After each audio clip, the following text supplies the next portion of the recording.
सबसे पहले यश से शुरुआत करें, क्योंकि शिकायत सबसे पहले कांग्रेस की तरफ से गई है। यश, क्या आपत्ति हो सकती है अगर एक प्रधानमंत्री जाकर ध्यान करें, पूजा करें और उसे टेलीविजन पर दिखाया जाए?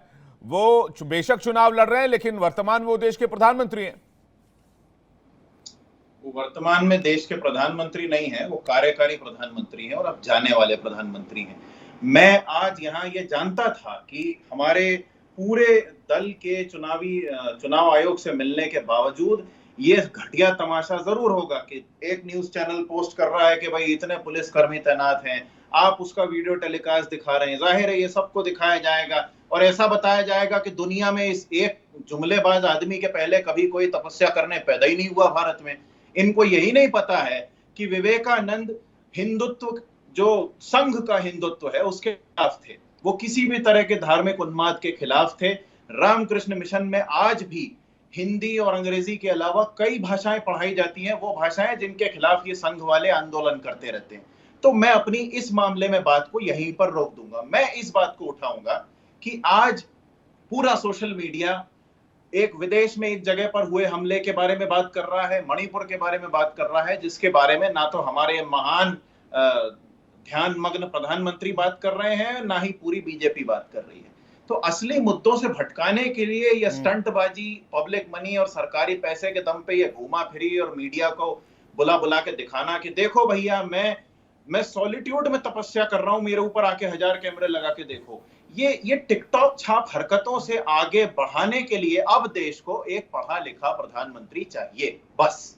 जी, तो भारत जोड़ो यात्रा भी पॉलिटिकल इवेंट, मार्केटिंग इवेंट था क्या? यश, नहीं नहीं नहीं नहीं, ये मुझे ये 50 कैमरों के साथ चलना, लग्जरी बसेस लगाना, नहीं नहीं नहीं नहीं, 5 स्टार टॉयलेट सीट तैयार करवाना, उसकी फिल्मिंग करवाना, उसकी वीडियोग्राफी करवाना। विवेक जी, ये एक बात आपने, हमारे इतने दिनों का जो भी हमारा साथ रहा परिचर्चाओं का, ये एक बात आपने गलत की है। नहीं, मैं तो आपसे पूछ रहा हूँ, अब बात सही और गलत आपके परिप्रेक्ष्य में हो सकती है, दर्शकों के परिप्रेक्ष्य में ना हो। मैं तो आपसे सवाल पूछ रहा हूँ, आप सवाल का जवाब दे सकते हैं। मैं जवाब दे रहा हूँ। हाँ, इसमें ऑफेंड होने की कोई बात नहीं। नहीं, मैं ऑफेंड नहीं हो रहा। हाँ, मैं ऑफेंड नहीं हो रहा। हाँ, बोलिए ना। भारत जोड़ो यात्रा किसी एक आदमी का तमाशा नहीं था। भारत जोड़ो यात्रा में गरीब, किसान, मजदूर, महिला बिना जाति धर्म पूछे आए थे। राहुल गांधी जी के चारों तरफ कैमरा घूम रहा है, ऐसा नहीं था। उसमें आने वाले हर व्यक्ति के बारे में बताया गया। भारत जोड़ो यात्रा सड़क पर लोगों के बीच में थी। किसी एक जगह जाके रोज न्यूज में ये नहीं हो रहा था कि आज इतने पुलिसकर्मी तैनात हैं, आज राहुल गांधी जी इस एंगल से फोटो खिंचा रहे हैं, आज ये हो रहा है। राहुल गांधी जी ने कुछ नहीं सोचा। उनकी दाढ़ी बढ़ रही है, उनके कपड़े कैसे हो रहे हैं, वो चप्पल में चल रहे हैं, उन्होंने ये सब नहीं सोचा। या दिन में 4 कपड़े नहीं बदले, एक टी शर्ट में पूरी यात्रा कर दी। ड्रोन एंगल इन्होंने क्या किया? झांझ बजा रहे हैं। ड्रोन एंगल आ रहा है कि नहीं आ रहा है, टॉप से शॉट मिल रहे हैं कि नहीं मिल रहे हैं, साइड से एंगल से शॉट मिल रहे हैं कि नहीं मिल रहे हैं। जब राहुल जी किसानों से बात कर रहे हैं तो उसके मल्टीपल शॉट्स आ रहे हैं कि नहीं आ रहे हैं। उस समय आचार संहिता चल रही थी क्या? अच्छा, ये बात मैं मान सकता हूं कि भाई आचार संहिता अभी तो ये एक फर्क में, चलिए मैं आपका एक्सेप्ट करता हूं। आचार संहिता चल रही थी और राहुल गांधी जी प्रधानमंत्री नहीं थे जिनके रहते हुए मणिपुर हुआ। सबसे गैर जिम्मेदार, सबसे घटिया भाषा बोलने वाले, सबसे ज्यादा निचले स्तर को ले जाने वाले राजनीति पर इस समय भाजपा वाले हैं। ठीक है, मैं अनिरुद्ध जी के पास जा रहा हूं।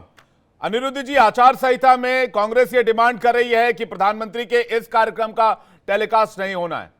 चुनाव आयोग से कोई डायरेक्शन अभी तक नहीं है, तो अभी हर किसी के पास ये राइट है कि ये सारे विजुअल दिखाए जा सकते हैं और इस पर डिबेट भी की जा सकती है, इसलिए भी हम ये डिबेट लेकर आए। अनिरुद्ध जी, तो क्या ये पॉलिटिकल स्टंट है जैसा कि कांग्रेस पार्टी और विपक्ष चुनाव आयोग में शिकायत लेकर पहुंचा है?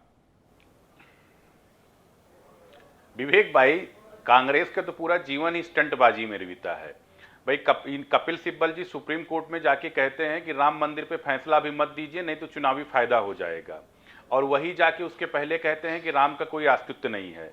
इंडी अलायंस के लोग राम मंदिर का उद्घाटन के इनविटेशन मिलता है, वहां पे जाते नहीं है।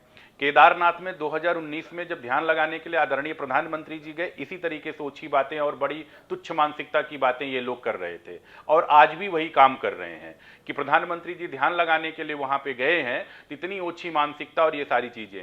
और किसको डिक्टेट करते हैं? दिन भर बैठ के मीडिया पे बैठेंगे, दिन भर बैठ के डिबेट करेंगे, सरकार को गाली देंगे, प्रधानमंत्री को अपशब्द बोलेंगे, उसके बाद कहेंगे कि मीडिया मीडिया वाले ऐसे हैं, ये सारी चीजें, और उन्हीं के खिलाफ बिल लेके आए हुए थे और उस आपातकाल में क्या किया था। तो इन लोगों के साथ में क्या है कि दोहरा मापदंड अपनाते हैं। अभी मित्र बोल रहे थे कि भारत जोड़ो यात्रा स्टंटबाजी नहीं था, ये था वो था, सारी चीजें थी। अगर कोई व्यक्ति जाके ध्यान लगा रहा है, भारत का प्रधानमंत्री है, तो उसमें उसको दिक्कत क्या है भाई? अगर कोड ऑफ कंडक्ट कहीं किसी चीज का वायलेंस होता, कुछ होता है, तो चुनाव आयोग बैठा हुआ है, वो मॉनिटर करता। अब ये डिक्टेट करेंगे मीडिया क्या दिखाए क्या ना दिखाए, ये डिक्टेट करेंगे कौन क्या करे कौन क्या ना करे। उसके बाद में हिंदू आस्था कितना बड़ा मजाक उड़ा रहे हैं, ये स्पिरिचुअलिज्म कितना बड़ा मजाक उड़ाते हैं। चुनाव आयोग से अनिरुद्ध जी जो चुनाव आयोग से शिकायत की गई उसमें कहा गया है कि मॉडल कोड ऑफ कंडक्ट, आदर्श आचार संहिता का यह उल्लंघन होगा। अगर प्रधानमंत्री के इस कार्यक्रम का टेलीकास्ट किया गया है, इसकी तस्वीरें दिखाई गई, तो यह चुनाव को प्रभावित करेगा। देखिए, एक बड़ा अच्छा वीडियो कुछ दिन में पोस्ट हुआ था, हो सकता किसी मीडिया मित्र बंधु ने ऐसे पोस्ट किया था। तो एक महिला से पूछा गया कि आपने ऐसी साड़ी पहनी, तो उसने कहा कि हम तो हाथ हमारे हाथ में, क्या जितने लोग वोट डालने जाते हैं क्या उनको हाथ काट करके फेंक दिया जाए? भाई भारत के प्रधानमंत्री हैं, स्पिरिचुअलिज्म में उनका बिलीव है। भाई अब राहुल गांधी जी के बारे में ही अगर बोला जाए कि गांजा फूंकने वाले व्यक्ति को स्पिरिचुअलिज्म और मेडिटेशन के बारे में क्या पता है, तब बड़ा बुरा लग जाएगा। 11 बजे सो के उठते हैं, उसके बाद 4 जून को जाएंगे बैंकॉक जाएंगे, हर चुनाव के बाद घूम के आएंगे, तब तो इनको बड़ा बुरा लग जाएगा। क्योंकि जब इनको अध्यात्म के बारे में पता ही नहीं कि अध्यात्म है क्या, इनको नहीं पता, वेद के बारे में नहीं पता, पुराण के बारे में नहीं पता, इनको भारत के सनातन के बारे में। आध्यात्म, सनातन, हिंदू विरासत, हिंदू सभ्यता संस्कृति एक जगह है, दूसरी तरफ उसको उस पर बातचीत करना, उसको सामने रखना, वो दूसरी चीज है। आप इन दोनों को मिक्स मत कीजिए जी। जो पॉलिटिसाइज करने का आरोप कांग्रेस लगा रही है उस पर आइए, उस पर जवाब दीजिए। क्या इसको पॉलिटिसाइज किया जा रहा है? नहीं, ये कहां तक उचित है भाई? अगर कोई व्यक्तिगत जीवन में अपना कोई कार्यक्रम कर रहा है, कोई आदमी, मैं वही बात कह रहा हूं, व्यक्तिगत जीवन के कार्यक्रम को क्या प्रसारित किया जा सकता है? भाई भारत के प्रधानमंत्री हैं, क्यों नहीं किया जाना चाहिए? लोगों के बीच में मैसेज जाएगा कि आप मेडिटेशन कर रहे हैं। भाई अगर कोई एक बड़े कद का व्यक्ति कोई अच्छा काम करता है तो उसको क्यों नहीं प्रसारित करना चाहिए? यश, अगर भारतीय विरासत को अगर आगे बढ़ाने की नजर से भी इसे देखा जाए तो इसमें क्या आपत्ति होनी चाहिए? आपका छोटा सा जवाब, उसके बाद बाकी मेहमानों के पास जा रहा हूं। रामकृपाल जी और प्रेम कुमार जी और अक्कू जी आपके पास आ रहा हूं। ये एक जवाब मैं चाहूंगा, आप मुझे बीच में बिल्कुल ना टोकें। सबसे पहली बात तो ये अनिरुद्ध सिंह ने अभी हमें गांजा फूकने वाला कहा था, तो ये गीले गोबर की बंदूक फूकने वालों को मैं बता देता हूं, यजुर्वेद के 9वें अध्याय में श्लोक है जिसका अर्थ यह है कि यदि राजा या शासक अपने लोगों से झूठ बोलता है तो वो अपने पद के लायक नहीं है। दूसरी बात यह है भारत जोड़ो यात्रा का विजुअल, इसमें राहुल गांधी जी हजारों लोगों के साथ घिरे हुए हैं। अब नरेंद्र मोदी जी को देख लीजिए, वो विवेक जी बस 1 मिनट का समय दीजिएगा, 30 सेकंड का समय दीजिएगा। ये जब असली संतों को हम कुंभ में, अरे चुप भाई, कैसा बोल रहा है तू भाई? कैसे बोल रहा है? ऐसे ही बोलूंगा, कैसे स्टूपिड आदमी को बैठाए हुए हैं? नहीं देखिए यश, तू तड़ाक नहीं, ये गली नुक्कड़ पे बहस हो तो नहीं रही है। नहीं, ये टीवी पर मत बोल, तू तड़ाक इस तरह नहीं, प्लीज। मैं कभी इस तरह की भाषा का, सुनिए मेरी बात, मैं कभी इस तरह की भाषा का पक्षधर नहीं रहा हूं। कई बार हम लोग डिबेट में साथ में बैठ चुके हैं, कई बार हम डिबेट कर चुके हैं, लेकिन कभी इस तरह की भाषा का इस्तेमाल मेरी डिबेट में नहीं हुआ है। तो मैं हाथ जोड़कर विनम्र निवेदन कर रहा हूं, आप लोग दोनों अपने नेताओं, विपक्षी नेताओं पर नेगेटिव रिमार्क करते हैं। आपने भी अभी कहा कुछ, मैंने आपको भी तो नहीं टोका, आपने भी नेगेटिव रिमार्क किया।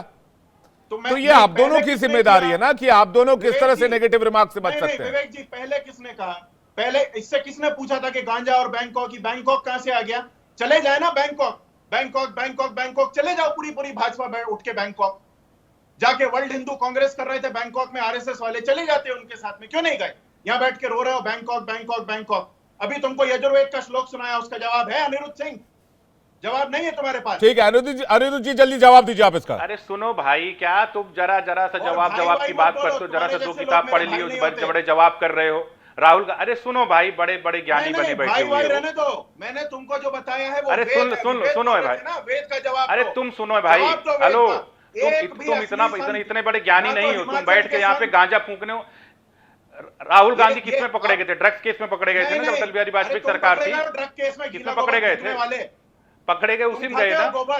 चरसियों का काम है ये ये सवेरे सवेरे देखिए मैं दूसरे मेहमानों के पास आ रहा हूं। मैं इस तरह की भाषा अपने डिबेट में अलाउ नहीं करूंगा। पॉइंट्स पे आइए और पॉइंट पे बातचीत कीजिए। मैं फिर से निवेदन कर रहा हूं, अगर पॉइंट्स पर आएंगे तो मैं जवाब लूंगा, वरना मैं जवाब नहीं लूंगा। मैं दूसरे मेहमानों के पास चला जाऊंगा। अनिरुद्ध जी, देखिए ये बात कर रहे हैं, चाणक्य ने भी यही कहा था, अगर जो राजा धर्म को नहीं पालन करता है, जो व्यक्ति होता है सनातन को नहीं मानता है, उसको डंडे मार के भगा देना चाहिए। धनानंद के साथ चाणक्य ने यही किया था। तो राहुल गांधी और कांग्रेस इसीलिए हटा दिए गए हैं, इसीलिए चाणक्य ने चंद्रगुप्त को बिठाया है। और चंद्रगुप्त जब आया तो धनानंद जैसे चले गए। तो इनका जो मतिभ्रम हुआ है ना, इनका दिमागी संतुलन सबका खिसक गया है, क्योंकि 44 सीट से यही करते करते कांग्रेस 1989 के बाद में डिरेल होती चली गई।